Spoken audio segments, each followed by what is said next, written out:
ये 212 question number 3। Calculate return on investment ROI वाली ratio निकालनी है कि नेट प्रॉफिट आफ्टर टैक्स दिया हुआ है और हमें चाहिए होता है टैक्स और इंटरेस्ट से पहले वाला।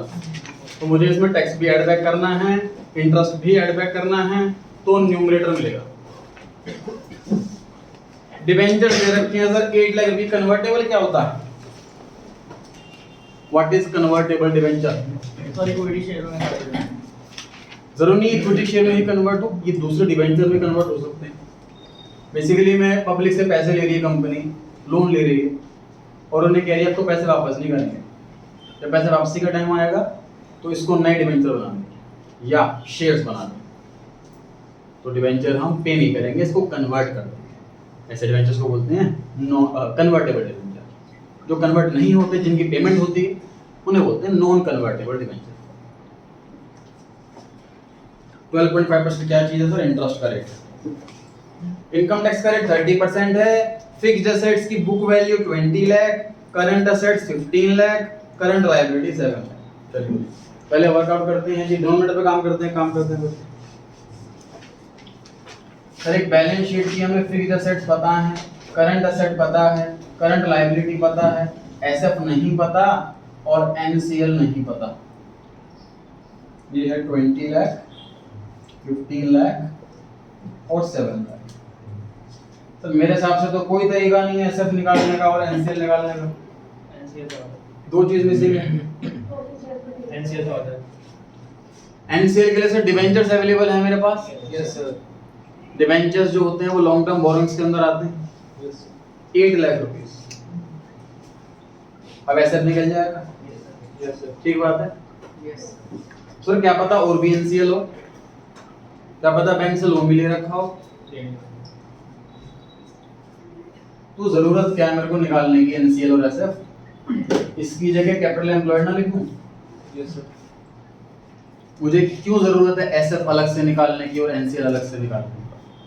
मुझे डिनोमिनेटर में कैपिटल एम्प्लॉयड चाहिए। Yes sir. SF plus NCL होता है कैपिटल एम्प्लॉयड। Yes sir. ठीक बात है। टोटल आ गया जी एसेट्स का 35। टोटल एसेट टोटल लायबिलिटी बराबर होती है, तो यहाँ भी 35 में से 7 गया 28। कैपिटल एम्प्लॉयड आ गया 28। अब डिबेंचर को एनसीएल बोलते हो तो एसएफ 20 आ गया। ठीक है। Yes sir. बैलेंस शीट बनाने की बजाय हम एग्जाम में एज अ फॉर्मूला भी कर सकते हैं इसको। Capital employed plus CL equals to fixed asset plus current asset. Capital employed लिखा है मैंने किसकी जगह? एसएफ और एनसीएल की जगह। एसएफ और एनसीएल को मिला करके इसे कैपिटल एम्प्लॉयड कहते हैं। सीएल पता है, फिक्स्ड एसेट्स पता है, करंट एसेट्स पता है, कैपिटल एम्प्लॉयड आ जाएगा।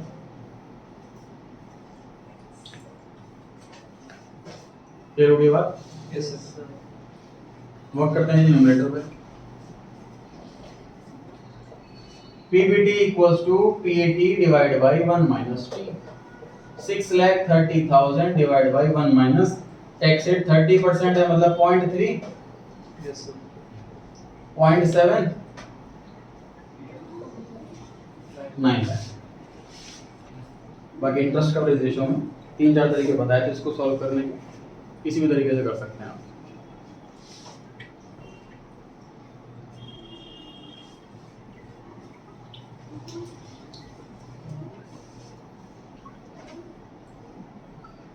उसको वाला बता दो 30% से दे रखा है, उसमें माइनस करके 70%। दूसरा तरीका देखिए सर ये निकालने का। इनकम टैक्स रेट 30% है, ध्यान से देखिए बोर्ड पर। मतलब अगर मेरा प्रॉफिट 100 रुपए तो टैक्स 30 रुपए, तो टैक्स के बाद का प्रॉफिट 70 रुपए। अगर प्रॉफिट 100 रुपए है, टैक्स 30% है, तो टैक्स के बाद का प्रॉफिट 70 रुपीज। तो क्वेश्चन में दे रखा है 6,30,000, वो इनमें से कौन सी आइटम? PAT है, टैक्स के बाद का प्रॉफिट। Yes sir. जो है उससे डिवाइड करो, जो चाहिए उससे मल्टीप्लाई करो। PAT 70 से डिवाइड कर दो, जो चाहिए उससे मल्टीप्लाई करो। PBT चाहिए 100 से मल्टीप्लाई करो, टैक्स चाहिए 30 से मल्टीप्लाई करो, PAT चाहिए 70 से मल्टीप्लाई करो। सिंपल जो है उससे डिवाइड करो, जो चाहिए उससे मल्टीप्लाई करो। मुझे सर पीबीटी चाहिए, 100 से मल्टीप्लाई कर दिया 9 लाख आ गया। तीसरा तरीका सर बड़ी बेसिक सी बात है कि अगर टैक्स 30% है तो टैक्स के बाद का जो प्रॉफिट है वो 70% ही तो होगा। 6,30,000 को 70% से डिवाइड कर दो, बात खत्म।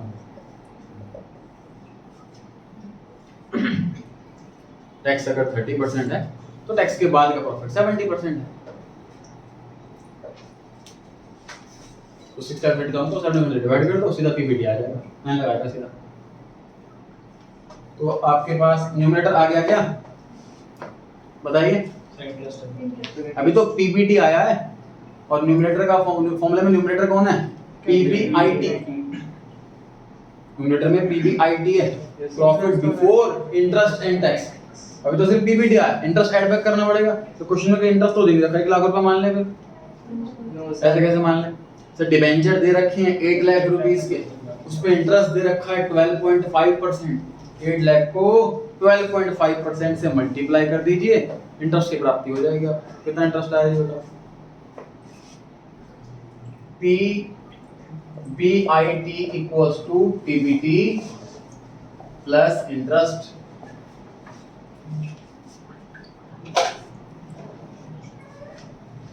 तो बल्ले का इंटरेस्ट कैलकुलेट करते हैं। 9 लाख का पीबीटी है, इंटरेस्ट के लिए क्या करें सर, 8 लाख को मल्टीप्लाई कर दीजिए 12.5%। कितना आया, कॉल करो जी, कितना आया, 1 लाख। यार 1 लाख ही मान रहा था मैं वैसे। पीबीटी 10 लाख आ गया जी, पीबीआईटी। डाउट है कोई? सर एक डाउट है सर। हाँ जी हाँ जी। इसमें इंटरेस्ट तो नहीं है sir, net profit after tax लिखा हुआ है। आफ्टर इंटरेस्ट तो है नहीं सर, वो ऐड ही माइनस ही नहीं किया होगा पहले। चलो नोट कीजिए, डिस्कस करता हूँ। न्यूमरेटर आ गया सर मेरा 10 लाख और डिनोमिनेटर हमने पहले सॉल्व कर लिया था 28 लाख। बताइए कितना आंसर आया।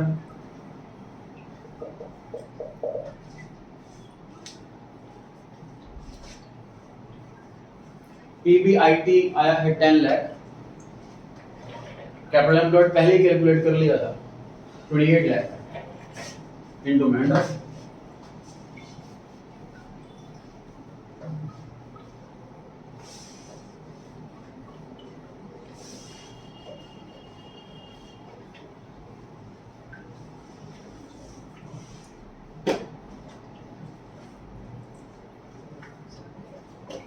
कोई का डाउट ये है, ध्यान से पढ़े सभी।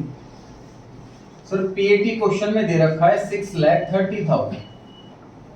पीएटी मतलब सर क्वेश्चन में लिखा हुआ है net profit after tax, interest पहले माइनस। लेकिन क्वेश्चन में ये नहीं लिखा कि net profit after interest and tax.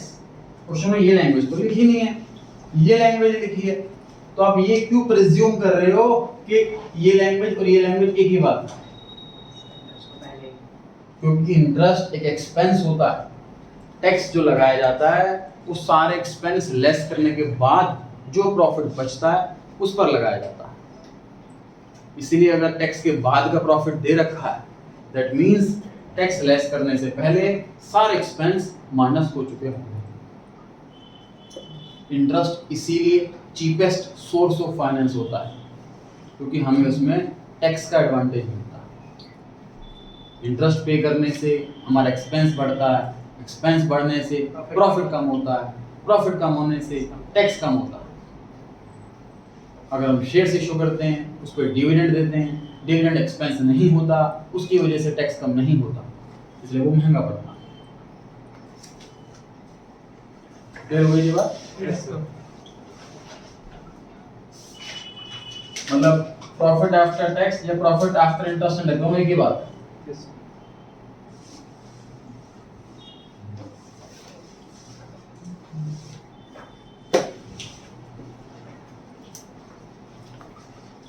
इसलिए क्वेश्चन दे रखे हैं जी, तो हमने 213 नंबर पे आपको सेल्फ प्रैक्टिस के लिए दे रखे हैं।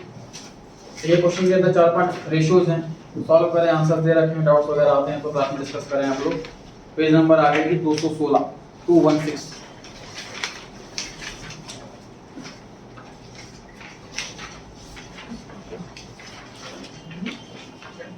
पढ़े जी पहला question, which ratios measure the firm's ability to meet its short term obligations in time? Short term obligation मतलब हम पे जिम्मेदारी है, हम पे कर्जा। शॉर्ट टर्म वाला कर्जा है मतलब करंट लायबिलिटी। तो जब भी आपको पूरी बुक के अंदर चैप्टर के अंदर शॉर्ट टर्म ऑब्लिगेशन दिखाई दे तो पढ़ते ही आपको इसको एज अ करंट लायबिलिटी पढ़ना है। शॉर्ट टर्म ऑब्लिगेशन को आपको करंट लायबिलिटी पढ़ना है। तो करंट लायबिलिटी कौन से रेशियो के फॉर्मूले में आता है, बस ये देख लो आप। Liquidity ratio. जो बी ऑप्शन है लिक्विडिटी रेशियोज।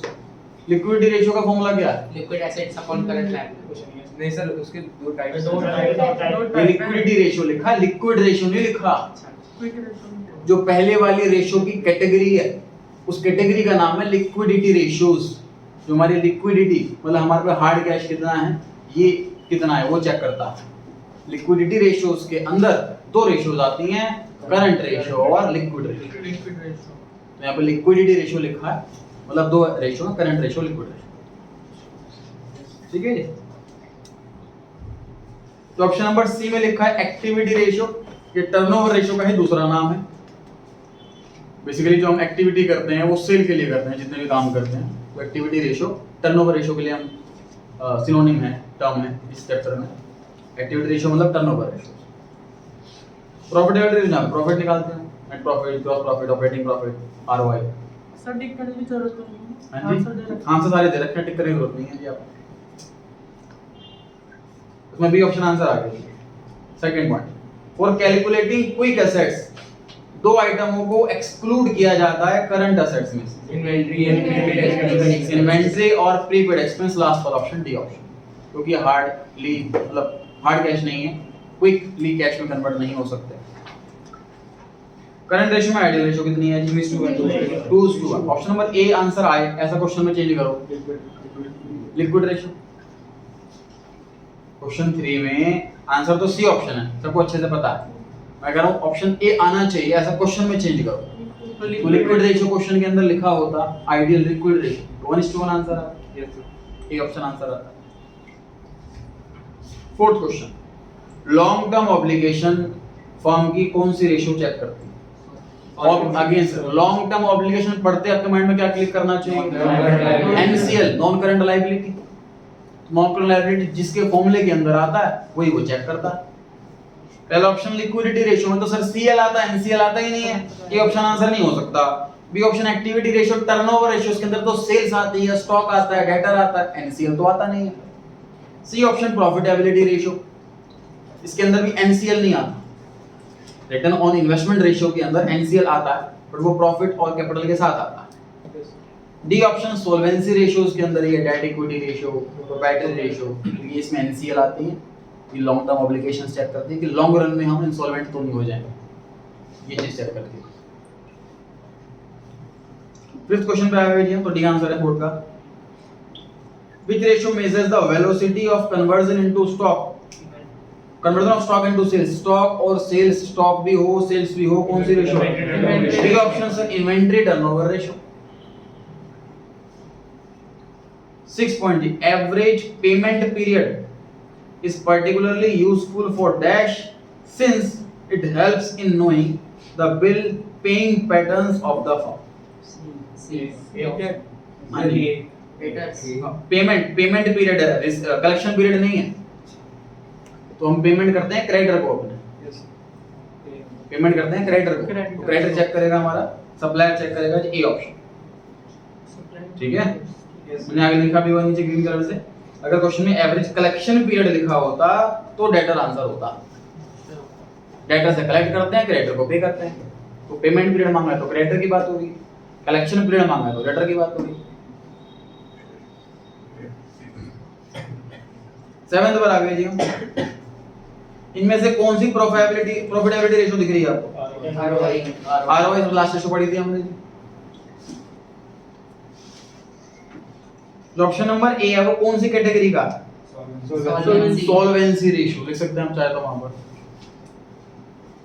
ऑप्शन सी कौन सी कैटेगरी का? Solvency ratios. डी ऑप्शन कौन सी कैटेगरी का? लिक्विडिटी रेशियोज का डी ऑप्शन। चैप्टर के बिल्कुल स्टार्टिंग में मैंने पूरी समरी दे रखी है, सारे के सारे फॉर्मूले मैंने एक ही जगह पर दे रखे हैं, अब वहां से फॉर्मूला रिवाइज कर सकते हैं। और हेडिंग वाइज है, कैटेगरी वाइज है, पहले लिक्विडिटी रेशियो हेडिंग है, उसकी दो रेशियोज, दूसरी हेडिंग, फिर उसकी रेशियोज, इस तरीके से। 8 क्वेश्चन पर आ गए जी। डेट टू, हाँ जी क्या कह रहे हैं, 8th क्वेश्चन पर आ गए जी हम। Debt to equity ratio measures dash of the business, long term financial position, ठीक बात है। Yes. बाकी मैंने ब्रैकेट में लिखा है प्रॉफिटेबिलिटी, प्रॉफिट चेक करता है, शॉर्ट टर्म फाइनेंशियल पोजीशन हमारी करंट लायबिलिटी चेक करता है, एक्टिविटी रेशियो हमारी टर्नओवर मतलब सेल्स, और लॉन्ग टर्म फाइनेंशियल पोजीशन मतलब एनसीएल। 9 पर आ गए जी, लिक्विड एसेट का फार्मूला पूछा हुआ है इसमें, सी ऑप्शन। करंट एसेट्स में से इन्वेंटरी और प्रीपेड दोनों एक्सपेंस, दोनों आइटम माइनस कर देंगे तो लिक्विड एसेट आ जाएगा।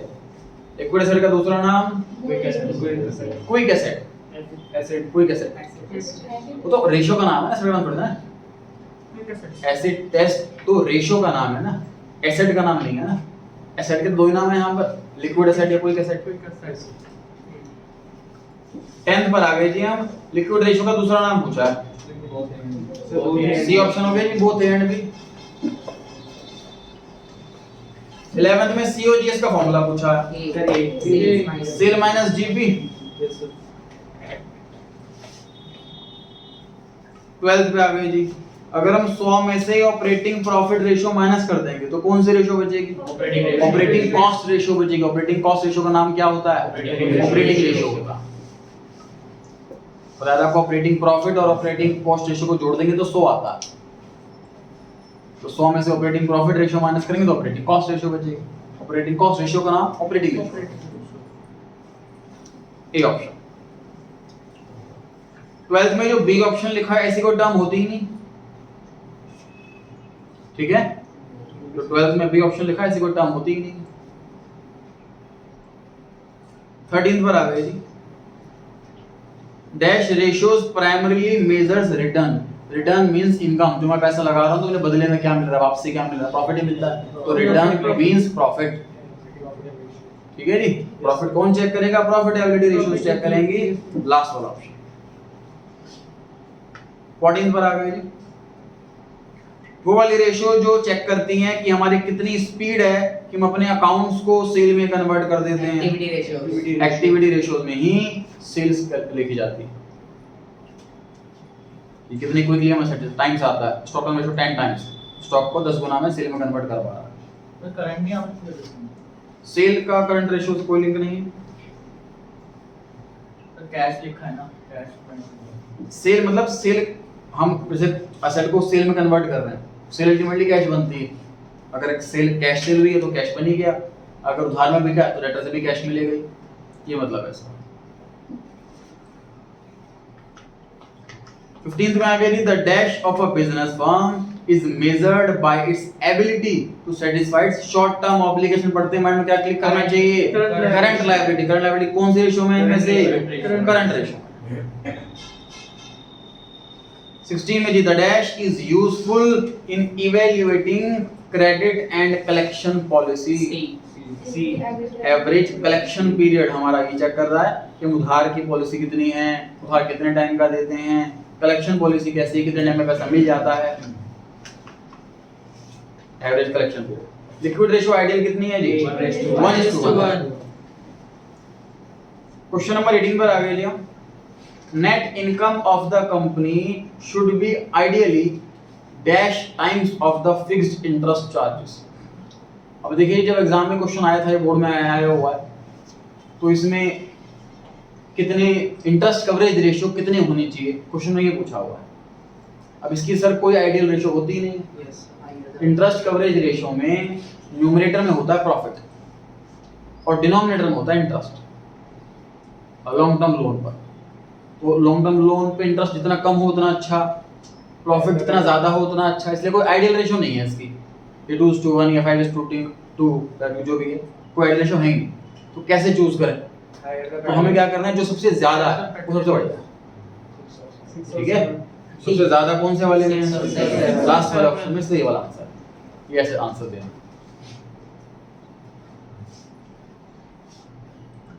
19 में लिखा है जी higher the ratio lower the profitability.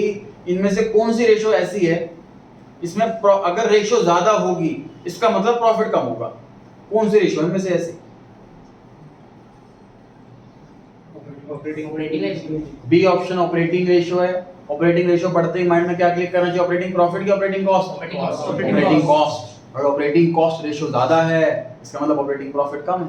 Yes so higher the ratio lower the profit, ये सिर्फ कॉस्ट रेशियो में ही हो सकता है। ठीक है, यस जो डी ऑप्शन है वो हमारे कोर्स में नहीं है, पढ़ाएंगे हमने बी इसमें अर्निंग पर ग्रेजुएशन में।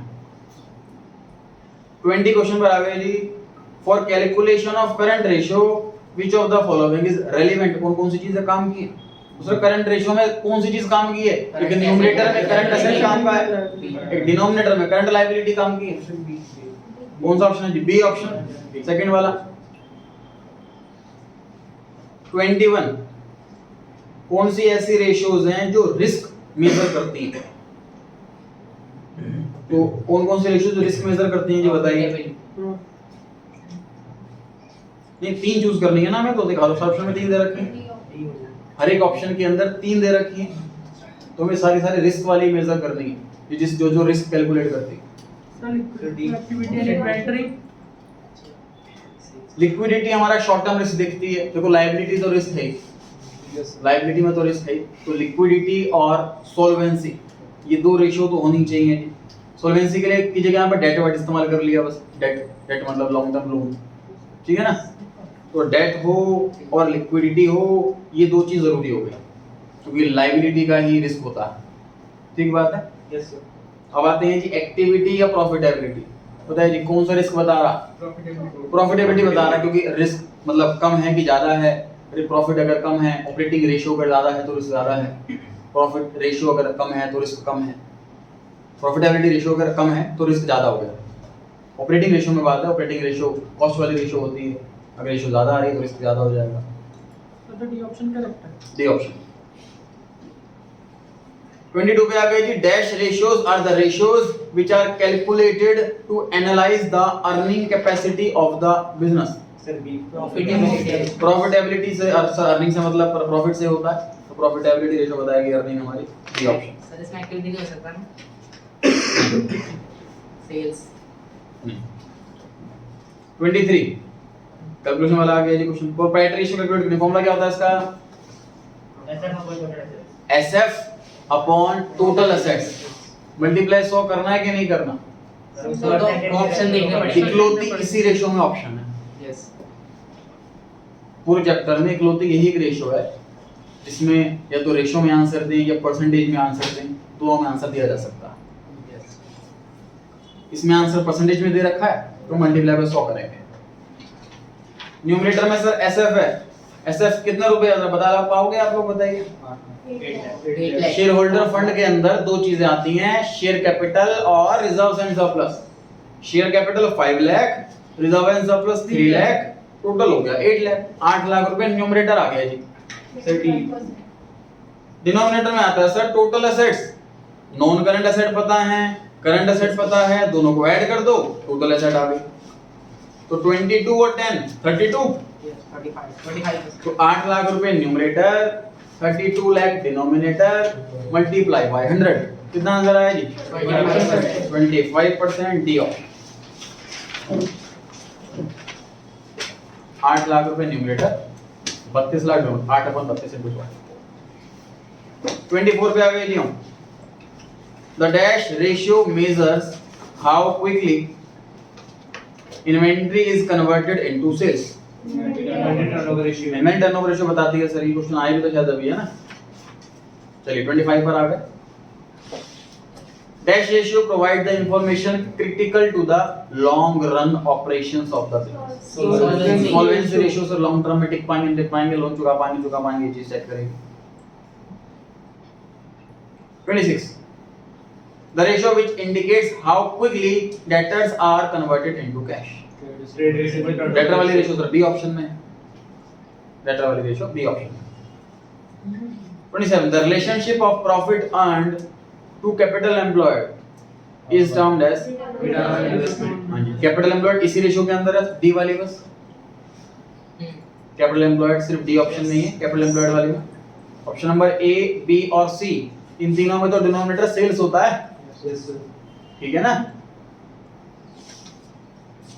28 पर आ गए जी हम करंट एसेट पता है वर्किंग कैपिटल पता है करंट लायबिलिटी मांगी फॉर्मूला याद है वर्किंग कैपिटल का current asset minus current asset minus current liability formula लिख लो फटाफट से जो खाली जगह है वहां पर इसलिए working capital equals to CA minus CL WC equals to CA minus CL अब वैल्यूज पुट कर दो वर्किंग कैपिटल की जगह रख दो 5 लाख करंट एसेट की जगह लिख दो 8 लाख बचा हुआ करंट लायबिलिटी आ गया 3 लाख बिना फॉर्मूले के भी कर सकते हैं सर CA और वर्किंग कैपिटल में जो डिफरेंस होता है वो CL का ही होता है तो 8 और 5 में आपको फर्क दिख रहा है 3 लाख का फर्क वही CL सी ऑप्शन 29 इनमें से कौन सी ट्रांजैक्शन हमारी क्विक रेशियो को बढ़ा देगी और अगर हमारी एट प्रेजेंट की जो क्विक रेशियो है वो 0.8:1 है जो ग्रीन कलर से दे रखा है वो क्वेश्चन का पार्ट नहीं है एग्जाम में नहीं मिलेगा तो ब्लैक कलर का क्वेश्चन से लिखा हुआ है वही क्वेश्चन का पार्ट है purchase of loose tools sir loose tools purchase करेंगे अगर हम ये करंट एसेट में आता है कि लिक्विड एसेट में आता है तो किसी में किसी में भी नहीं ये होती करंट एसेट है लेकिन जब करंट रेशियो सॉल्व करते हैं इसको इग्नोर कर लेते हैं लिक्विड रेशियो सॉल्व करते हैं तो भी इग्नोर करते हैं तो जब हम लूज टूल्स खरीदेंगे तो हमारी कैश नाम की एसेट कम हो जाएगी लूज टूल नाम की एसेट बढ़ जाएगी लेकिन हमारे इस फॉर्मूले में न्यूमरेटर में लूज टूल्स आता ही नहीं है तो सिर्फ कैश ही कम होगा मतलब न्यूमरेटर कम हो जाएगा न्यूमरेटर कम हो जाएगा तो रेशियो भी कम हो जाएगी क्वेश्चन में पूछा हुआ है इंक्रीज होगी बताओ तो ऑप्शन ए तो आंसर नहीं है समझ पा रहे हैं यस सर बी ऑप्शन में लिखा है insurance premium paid in advance पूरी 11th में पूरी 12th में अगर आपको प्रीपेड में कोई खर्चा दिखेगा ना तो सिर्फ इंश्योरेंस ही दिखेगा इंश्योरेंस ही ऐसी चीज है जो डेट से हमें पहले पे करना पड़ता है वरना रिस्क कवर खत्म हो जाता है रिन्यू करते टाइम डिस्काउंट मिलता है हमने टाइम पर रिन्यू नहीं करा एक दिन भी लेट हो गए तो पुराने वाला प्रीमियम खत्म हो गया फिर फ्रेश इंश्योरेंस करवाना पड़ेगा हमें फिर वो बेनिफिट खत्म हो जाता है रिन्यूअल का डिस्काउंट वगैरह इसलिए इंश्योरेंस ही होती है ऐसी आइटम है जो आपको हमेशा प्रीपेड में क्या प्रीपेड एक्सपेंस करंट एसेट में आता है कि नहीं आता आता है प्रीपेड एक्सपेंस करंट एसेट में आता है करंट रेशियो में प्रीपेड एक्सपेंस आता है कि नहीं आता आता है प्रीपेड एक्सपेंस करंट रेशियो में आता है प्रीपेड एक्सपेंस लिक्विड एसेट में आता है कि नहीं आता नहीं आता तो प्रीपेड इंश्योरेंस हमने पे करा है तो कैश कम हुआ है कैश नाम की करंट एसेट कम हुई है प्रीपेड इंश्योरेंस नाम की करंट एसेट बढ़ी है क्योंकि लिक्विड रेशियो में सिर्फ कैश आता है प्रीपेड इंश्योरेंस तो आता नहीं तो सिर्फ माइनस ही हुआ है प्लस तो कुछ हुआ ही नहीं तो न्यूमरेटर कम हुआ है तो रेशियो कम हो जाएगा क्वेश्चन पूछा हुआ इंक्रीज वाला बताओ इसलिए बी आंसर नहीं सी पढ़ते हैं कि गुड्स बेचे हैं उधार में गुड्स बेचे हैं उधार में सर तो डेटर वाला करंट एसेट बढ़ेगा स्टॉक वाली करंट एसेट कम हो जाएगी डेटर करंट एसेट में आते हैं यस सर आते हैं करंट रेशियो में आते हैं लिक्विड एसेट में आते हैं हाँ जी सब में तीनों में आते हैं डेटर तो डेटर बढ़ रहे हैं तो लिक्विड एसेट भी बढ़ रही है स्टॉक पे आता हूँ स्टॉक कम हो रहा है स्टॉक करंट एसेट में आता करंट रेशियो में आता यस सर लिक्विड रेशियो में आता नहीं तो स्टॉक माइनस करना है तो माइनस नहीं करना हमको क्योंकि ऑलरेडी आता ही नहीं वो तो सिर्फ न्यूमरेटर बढ़ रहा है डेटर की वजह से कम नहीं हो रहा तो न्यूमरेटर बढ़ेगा तो रेशियो भी बढ़ेगी इसी ऑप्शन आंसर हो गया ठीक है एक बार डी भी पढ़ लेते हैं बीपी पे कर दिया हमने बिल्स पेबल करंट लायबिलिटी होती है वो पे कर दी बीपी करंट लायबिलिटी में भी आता है करंट रेशियो में भी आता है और लिक्विड रेशियो में भी आता है तो बीपी पे करेंगे तो डिनोमिनेटर कम हो जाएगा पे कर रहे हैं तो कैश भी कम होगा तो न्यूमरेटर भी कम हो जाएगा दोनों जगह माइनस हो रहा तो दोनों जगह माइनस हो रहा है सर न्यूमरेटर में भी माइनस डिनोमिनेटर में भी माइनस